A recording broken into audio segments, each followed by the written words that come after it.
Have you ever been driving through traffic when you see someone panhandling on the street? It's not that uncommon in Dallas.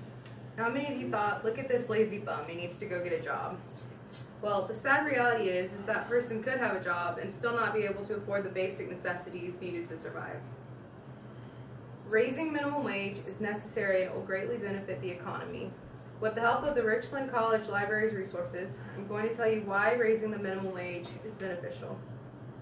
In just a minute, I'm going to compare states with a higher minimum wage versus those with a low minimum wage, so we can see the impact that raising minimum wage has.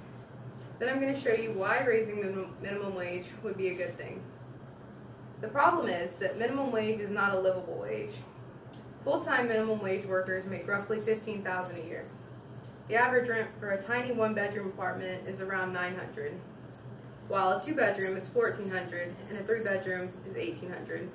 If you calculate the yearly cost of renting a two-bedroom apartment, it comes to about $1,600, which leaves the average minimum wage worker with no money for other necessary expenses such as food, transportation, and utilities. A minimum wage worker would have to work 2 full-time minimum wage jobs just to have enough money to pay for rent, utilities, and food. In order to make enough money for a person to be above the poverty line, a person would need to make at least $30,000 a year. Now, a person working 2 full-time minimum wage jobs would only make about $27,000 a year. Now, the sad reality is that unless we raise the minimum wage, it is nearly impossible for a minimum wage worker to provide for themselves, much less for their family. I think one solution for this is to raise the minimum wage to at least $11 an hour. This would average out to about $21,000 a year for a full-time minimum wage worker. By raising the minimum wage to $11 an hour, we would be giving low-income families a better chance of providing for themselves and their families. If we have 2 adults working for minimum wage at $11 an hour, then their combined annual income would be $42,000, which is enough to raise a family. Raising the minimum wage will decrease government spending on welfare and spur economic growth. According to Michael Fletcher, raising the minimum wage from $7.25 to $10.10 an hour would reduce federal food stamp spending by $4.6 billion a year. Raising minimum wage would help make people more independent while saving the government some money. A report by David Cooper found that raising minimum wage to $12 by 2020 would reduce public assistance expenditures by $17 billion annually.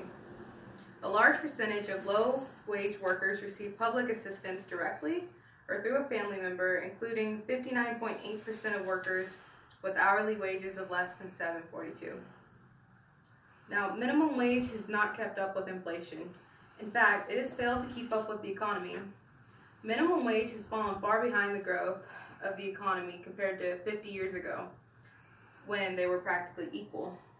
If minimum wage had grown with average wages of production, then the minimum wage would be $11.62.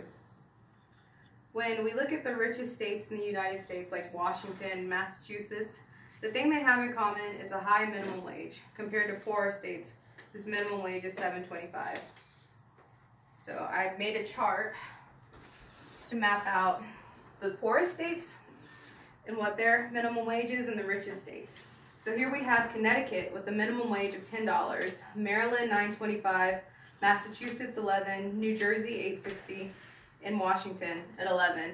And then the poorer states like Kentucky, Georgia, Louisiana, New Mexico, and Mississippi, who have a minimum wage below $8, they don't do as well as the states that do, that have one higher.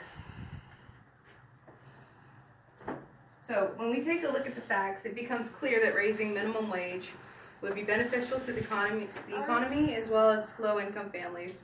By raising the minimum wage, we help poor families become more independent and financially stable, and we will help spur economic growth.